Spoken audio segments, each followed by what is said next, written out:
Hello everyone, a little different view for you today. I wanted to redo a video. A while ago I posted um, when we surprised my dad with his dream Shelby, which was one of the greatest moments of my life, just watching his reaction to it. However, I learned I'm not a super experienced YouTuber, as I'm sure you guys can tell. Um, I got hijacked by the song that was playing in the background over the loudspeakers, and YouTube muted out the whole experience. So I thought I would attempt to do it a different way. I'll tell you the story, and I'll put the photos that I have in there, and because I think it was amazing. It was really good. So hopefully you guys love it as much as I do. So the context to the story and the background to the story that you didn't get even in the original video that I pulled down. My dad is an amazing man. He is my best friend.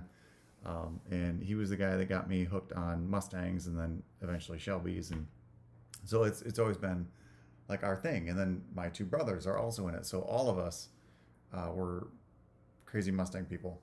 And I'm kind of evolving into like a crazy sports car person, but that's a video for a different day. So what happened was my dad had. There's been story after story after story of how he had this '66 Mustang when he was a kid, but his sister crashed it. He bought a '70 fastback that he was going to rebuild and restore, but then things got tight with the business, and he ended up selling it before he did anything with it. And he had just always put the kids first. I was the first of our lineage of the Meads to go to college, and so he kept sacrificing and kept sacrificing and kept sacrificing for the children, and he never got his Mustang dream. And he talked for years. He would downgrade. He would say, I would really love a Shelby, but that's I don't think I can do that. So if I could find like a Mach 1 or something, that would be great. That's my dream. But it wasn't his dream. He kept compromising what his dream was. Um, so I'd always store that away, and like someday, if I ever make it, I'd love to buy him a Shelby, which is not what happened, by the way, but I'll get there. So I've always had that in the back of my head. So I tell my mom about this. Years go by. I mean, this is like over 10 years. And then one day they were talking about how we can do this and all this good stuff. And my mom comes to me and says, "Hey, we're in a spot where we could probably pull it off. I just don't know how to pull it off." I'm like, "Okay." So I started shopping. I knew exactly what he wanted because we have talked about it 100 times, probably literally. He wanted a black 2011 or newer with red stripes. And I know what he would do to the car once he got it too. He'd do the exhaust, he'd do the shifter, he'd probably tune it, he'd probably put a pulley on it. So the search began. I looked for months, couldn't find one in his price range. She said I had to be under 30,000 bucks. That was at that time. That was a stretch because they were going for like mid 30s, low 40s at that time. Couldn't find one. Couldn't find one. Couldn't find one. Lo and behold, I find one in Pennsylvania, and it's black, red stripe, 2011. It already has the pulley done with the Lund tune. He's got the muffler deletes already done. He's got the Burton shifter already in it. It's perfect. It's Dad's car. And he's asking 30 grand. So I call Mom up. I'm like, "Mom, get your money together because I think this is it." So we do. She gets all the money together, and I fly out there. I go solo, one way ticket. I check it out. It is what it is. We negotiate even a slightly better price, and I drive it home. So the plan is we want to surprise Dad with this thing that we just don't know how yet. So meeting of the minds. We're trying to figure out how we're going to do it. Turns out there's this huge car show coming up. It's about an hour from our house, and our plan is we're going to put Dad's car in the show, and he won't even know it. And then we'll surprise him, like, "Hey, this is actually your car." So we put a for sale sign in it with no information. We're dying. Like, he's walking around the show. We're all dying because we all know. He doesn't. He's the only guy that doesn't know. So he's walking around, and we're like, "Shoot, Dad, there's your car right there. That's what you want, isn't it?" And he looks right at it, like for like 3 seconds. He looks at it, and he's like, "Yeah, I could never swing something like that." And he walks right by. We're losing our mind because he already owns it. He doesn't. He just doesn't know it. So it was fantastic. So the plan was I had called the event coordinator ahead of time, and they had parked right next to the DJ station, which in hindsight was a mistake because that's how we lost the audio. Um, the plan was to have them come over the loudspeaker and say, "Hey, would the owner of this 2011 black Shelby please move it? We've got like a food truck coming that needs that spot." So sure enough, they do right on cue. They do the announcement, and we looked at Dad and we're like, "Dad, that's the guy. That's the guy with no information. You should go, see what he's asking for it. At least get the information." And he was like, like that. So my brother starts running, and what we had done is we put my mom in the car as the owner, um, and had her like slowly start to pull away. So my brother stops the car, lets Dad get there. He opens the door, and he's so flustered he doesn't even recognize my mom. Like in the view, he's kind of over the car, and he couldn't really get a good look at her. And he's like, "Hey, what are you asking for the car?" And she looks, and she's looking right at him. She can tell that he's not connecting the dots, and so she grabs the paperwork and she's like, "Hey, this is your car," because it shows it's registered in the show under Leroy Mead, my dad.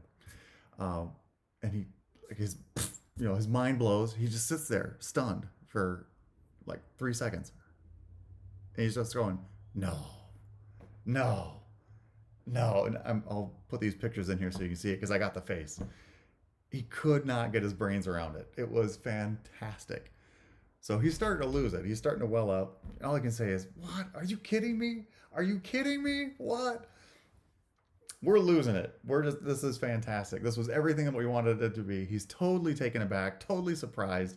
There wasn't a possibility, a realm where this was a thing in his world. At least that's what's going on in his mind. So he flips out. He gets in the car, starts it up, revs it up. It's great. The show comes over. "Hey guys, if you're wondering what's going on, this is," and they explain everything over the loudspeaker.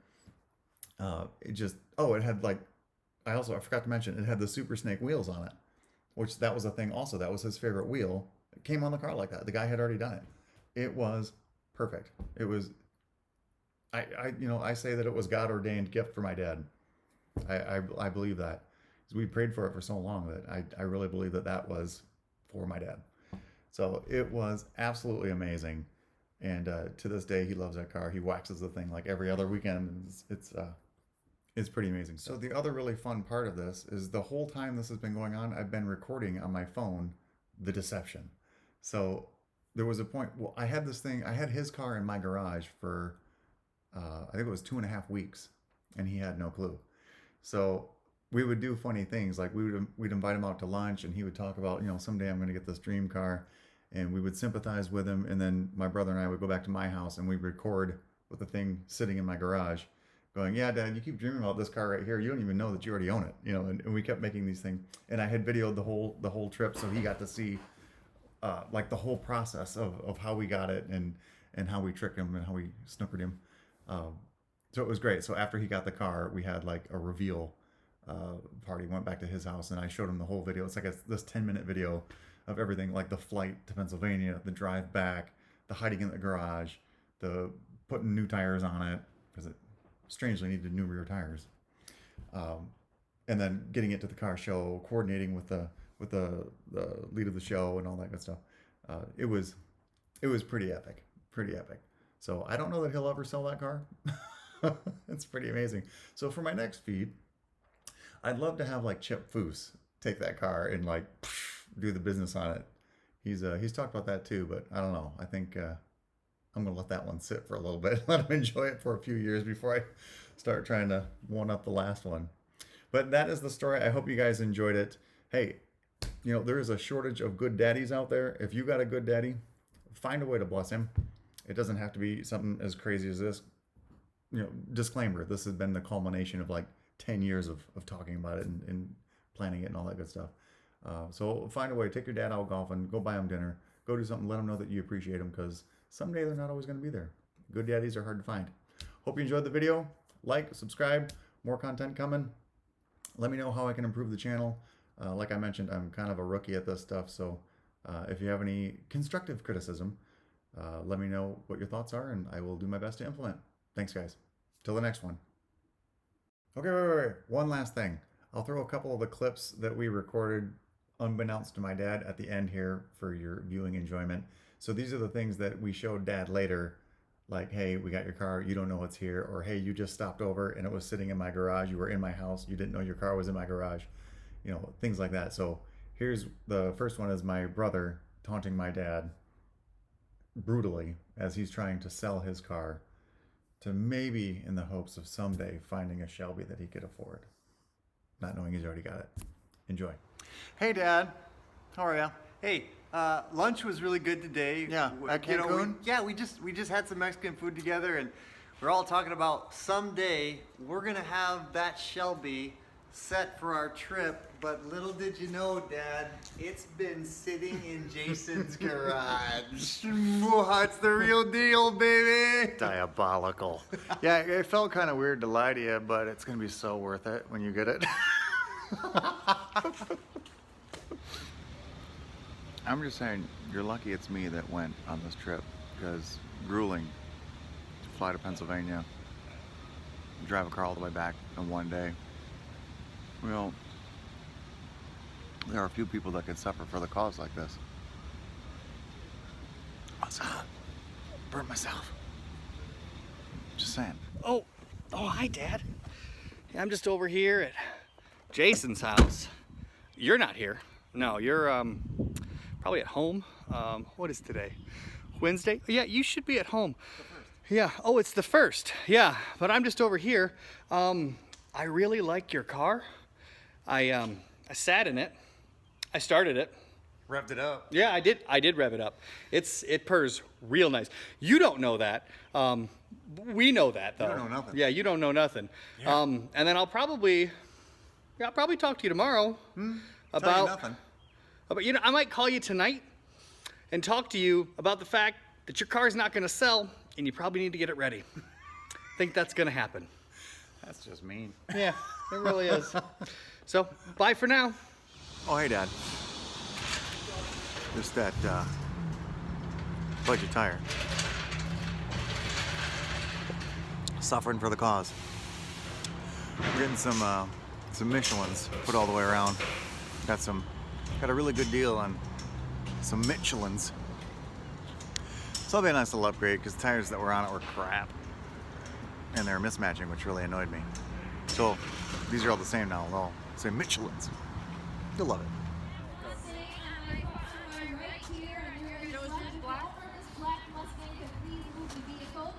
Black Mustang. You're black? I'm There's black. only 15 black Mustangs. Okay. Not us. That's the guy. Is that the one next? She said next to the. Let's go that way just in case. That's the guy. Let's go see. No, not the guy that's looking at us. The guy that's looking at us. Are you sure?